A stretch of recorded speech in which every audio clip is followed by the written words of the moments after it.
안녕하세요 학생 여러분, 환경부장입니다. 오늘 이렇게 촬영을 하게 된 거는 이제 내일 모레면 3월 학력평가가 있는 날이어서 이렇게 촬영을 했습니다. 요즘에 학생들 야간자율학습 지도를 매일 하느라고 촬영을 못했는데, 오늘도 마찬가지예요. 오늘도 학생들 야간자율학습 지도를 하다가 왔는데 많이 피곤한데 학생들이 내일 모레 3월 학력평가를 아무 생각 없이 보지 않았으면 하는 마음에 이렇게 부랴부랴 녹화를 했습니다. 3월 학력평가 여러분들은 어떻게 준비하고 계신가요? 많은 학생들이 막연하게 그냥 고등학교 와서 긴 시간 보는 시험, 또 약간 아는 친구들은 내가 앞으로 고3 때 보는 수능이란 시험 이렇게까지 생각하는 친구도 있고, 또 나름대로 입시에 대해서 좀 안다는 친구들은 나는 수시로 갈 거니까 이런 시험은 필요 없어 이렇게 생각하는 친구들도 있을 텐데, 일단 여러분들에게 한 가지 확실히 말해주고 싶은 거는, 여러분들이 이 시험, 특히 3월 학력평가는 여러분들이 절대로 소홀하게 생각해서는 안 된다고 얘기하고 싶습니다. 3월 학력평가는 기본적으로 수시와 정시 이 두 가지에 모두 다 해당되는 요소들이 있는 이런 시험이죠. 수시에서는 교과 전형의 최저 등급을 맞추기 위해서는 이 수능을 봐야 되고, 이 수능을 통해서 대학을 간다고 했을 때 또 이렇게 수능을 보게 되는데요. 이제 여러분들이 대학 갈 때는 수시가 60%, 정시가 40%라고 했죠. 하지만 2월 되는 인원이 분명히 있을 거예요. 2월 되는 인원까지 하면은 어떻게 보면 인사월권에서 수시는 55%, 정시는 45% 정도까지 늘어날 수 있습니다. 그렇게 하면 거의 반반이죠. 반반인 상황에서 여러분들이 정시도 어느 정도 생각을 하고 있어야 돼요. 근데 그 무엇보다 가장 이제 3월 모의고사를 신경 써서 봐야 하는 첫 번째 이유는 바로 감잡기입니다. 내가 앞으로 2년 후에 볼 시험이 어떤 시험인지. 3월 모의고사는 중학교 수준의 문제들이 수능의 유형에 맞춰서 나오게 되죠. 그럼 여러분들이 훨씬 편하게 감을 잡을 수 있어요. 내가 알고 있고 배웠던 내용의, 또는 난이도가 약간 낮은 내용의 수능형 문제, 중학교 수준의 수능형 문제입니다. 그래서 여러분들이 이 시험이 어떤 시험인지 감잡기 위해서는 지금 3월 모의고사에 집중해서 보는 게 되게 중요해요. 그리고 왜 감잡는 게 중요하느냐, 요즘에 체육 시간에 축구를 배우고 있는데, 나중에 축구 실력이 좀 늘어서 이런 제대로 된 잔디구장에서 여러분들이 축구를 하게 된다고 했을 때, 맨날 흙바닥에서 하다가 이런 잔디구장에 딱 가서 축구를 하게 되면 어색하죠. 미끄러워지고, 그리고 바운드도 적응이 안 되고 전혀 감이 안 올 거예요. 하지만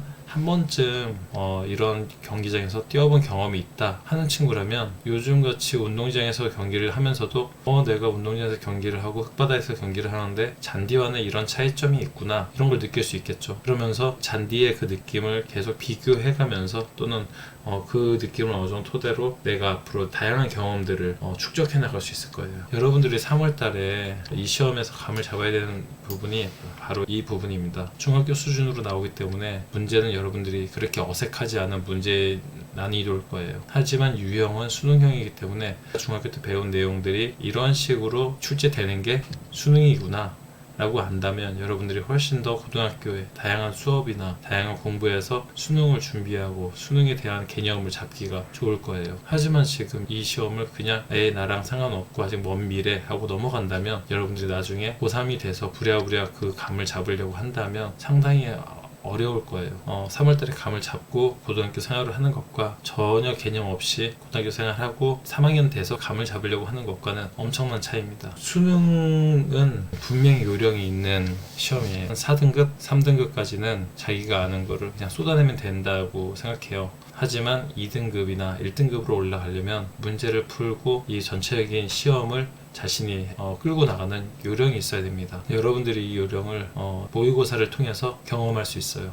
물론 3월달에 시간도 많이 모자랄 거고, 문제를 풀면서 지문을 다 읽느라고 문제를 다시 보고, 문제를 보고 지문을 보고 왔다 갔다 하는 이런 경험들을 통해서 내가 되게 비효율적으로 시간을 쓰고 있구나 하는 것들을 느낄 필요가 있어요. 그렇기 때문에 여러분들이 한 번 한 번에 있는 시험 집중해 봐야 돼요. 지금 여러분들은 1년에 3번 이 시험을 봅니다. 1학년 때 3번, 2학년 때 3번, 그 다음에 3학년 때는 거의 매달 보게 되는데, 고작 1년에 3번 있는 시험에서 조차 자기가 집중해서 안 본다면, 이런 요령이라든지 자신의 문제를 풀어나가는 이런 노하우라든지 이런 부분을 익힐 수 있는 시간적 여유가 없어요. 물론 나중에 혼자서 풀어보면서 익힌다 하지만 그 시험장에서의 진지한 경험은 분명히 따로 연습을 해야 돼요. 별 다른 시간을 들이지 말고 어차피 연습을 할 거면 학교에서 할 때 집중해서 하면 좋을 것 같아요. 이 시험을 대비하는 가장 좋은 방법은 기출문제를 풀어보는 겁니다. 여러분들 인터넷에 보면은 여러분들 다 알겠지만 이를 쳐서 들어가면은 기출문제 다운로드라는 칸이 따로 있죠. 들어가면은 다양한 기출문제들을 여러분들이 다운로드 받을 수 있고, 보통 검색을 누르면 쭉 이렇게 나옵니다. 보면은 문제를 다운로드 받을 수도 있고, 정답을 다운로드 받을 수 있고, 해설도 있습니다. 해설 강의도 무료로 제공이 되고요. 그리고 또 재밌는 거는 직접 이 사이트 내에서 응시하기도 있어요. 충분히 여러분들이 공부만 하기로 마음 먹으면 충분히 할 수 있어요. 몇 년 전에 선생님 반에 한 중간 정도의 학생이었을 거예요. 그때 38명이 한 학급에 있었으니까 한 15등에서 20등 사이였는데, 갑자기 모의고사를 반에서 2등을 했어요. 그래서 어떻게 했니? 물어봤을 때 기출문제 한 5회분을 풀어봤다, 이런 얘기를 하더라고요. 여러분들이 기출문제만 풀어봐도 충분히 시험을 잘 적응하고 자신의 아는 바를 그대로 쏟아낼 수 있다고 저는 생각해요. 마지막으로 고려대학교에 최저를 맞췄을 때 어느 정도 성적이면 합격할 수 있는지를 현실적으로 한번 알아보고 마치도록 하겠습니다. 작년 고3이 했던 입시는 아직 결과가 나오지 않았어요. 재작년 고3이 했던 이 결과가 작년에 나왔기 때문에 작년 자료를 보고 이야기를 할게요. 작년에 학교장 추천 전형, 교과 전형, 교과 전형이라는 거는 내신을 많이 본다는 거예요. 고려대학교 같은 경우는 교과 전형에 이렇게 최저가 있어요. 인문계를 기준으로 볼까요? 국어, 수학, 영어, 사회, 과학, 탐구. 여러분들은 지금 3월 모의고사는 국어, 수학만 등급이 나오죠. 사회, 과학, 탐구도 절대평가 나와요. 이때 국어, 수학 또는 영어, 사회, 탐구 3개의 영역 등급합이 5 이내, 한국사 3 이내는 학교 수업만 잘 들어도 충분히 할 수 있으니까 학교 수업에 소홀히 하지 않도록 하고, 밑에 보면은 학생부 종합 전형은 생활기록부 전반적인 내용을 다 본다는 거예요. 지금 이제 많이 축소됐기 때문에 조금만 신경 써서 잘 관리만 하면 자사고나 일반고나 큰 차이 없이 잘 유지할 수 있어요. 그럼 결국에는 이것도 최저를 맞췄을 때 경쟁력이 있다는 건데, 4개 영역이 7 이내. 어렵죠. 국어 1등급, 수학, 영어, 탐구 2등급, 또는 국어 1등급, 수학 3등급, 영어 1등급 하면 탐구 2등급, 이렇게 해도 될 것 같아요. 지금 이렇게 우리가 최저를 봤는데, 재작년 학생들의 수능 최저 충족 비율인데,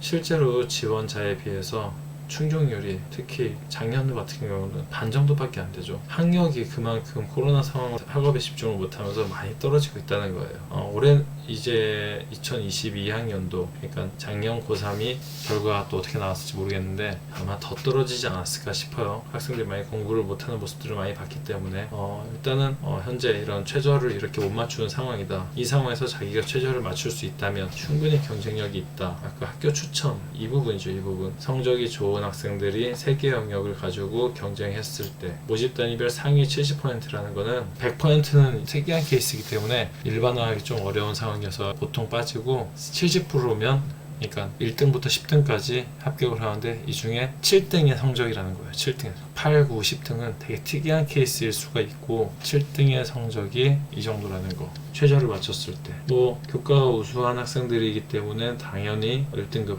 대를 유지해야겠죠. 고려대학교 정도면. 하지만 보면은 이런 문과대학 같은 경우는 2등급 대에서도 합격한 모습을 볼 수 있죠. 이거는 그리고 인문인데 자연 자료는 의치한 또는 특수목적 대학이 있기 때문에 이거보다 좀 더 여유가 있어요. 보면은 내가 최저한 맞추면 고등학교 생활을 좀 잘 유지한다면 고려대학교를 교과 전형으로 노려볼 수도 있겠다. 그리고 이 다음 거는 이제 이 학생부 종합 전형의 일반 전형이죠. 4개 높은 등급의 최저를 요구하는 이 전형은 최저만 맞춘다면은 한문학과 같은 경우는 4등급도 합격을 했어요. 물론 종합적인 부분을 보기 때문에 서류적으로 어느 정도 완비가 됐을지 모르겠지만 3등급 때도 합격하는 모습들을 많이 보이죠. 3등급 때도 합격하는 모습들을 보이는 거 보면은 되게 일반적인 거예요. 내가 4개 등급 합 7 정도만 되면, 고등학교 서류만 잘 구비가 되면 일반 전형으로도 내가 고려대학교로 갈 수 있겠다, 이런 목표가 세죠. 그래서 여러분들이 절대로 수능을 등한시하면 안 돼요. 앞으로 이런 양상은 대학들에서 더 많이 보여질 것 같아요. 그러니까 여러분들이